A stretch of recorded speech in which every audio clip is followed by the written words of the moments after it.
Soomaaliyey ilaashada midnimadiina iskana daaya kala qoqobka ka jira dhexdiina.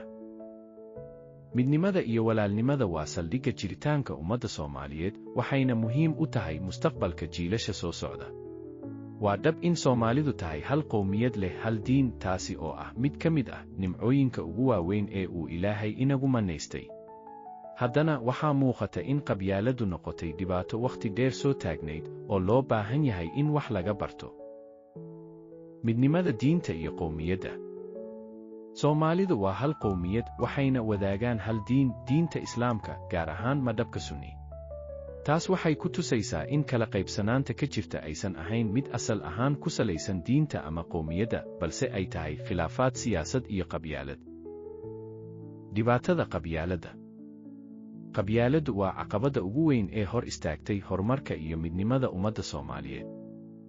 Qabyaaladu waa cudur sababay kala fogaansho iyo dib u dhac, waxaana muhiim ah in bulshada laga wacyigeliyo dhibaatada ay leedahay. Dowlad goboleedyada iyo calamada kala duwan waa astaamo ka dhashay kala fogaanshaha bulshada iyo nidaamkii dowladnimo oo daciifay. Si loo helo midnimo dhab ah, waxaa lagama maarmaan ah in dadka la isku keeno oo laga shaqeeyo isku xirnaan iyo wadajir. Umahadnaqa Ilaahay. Waa muhiim in Soomaalidu ay ku shukriyaan nimcada uu Ilaahay ku galladaystay sida khayraadka dabiiciga ah iyo midnimada asal ahaan ka dhexaysa ummadda, taas oo ah aasaaska dib u dhiska.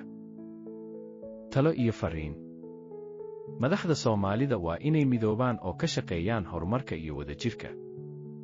Kana fogaada qabyaaladda iyo qurankeeda si loo gaaro midnimo iyo horumar.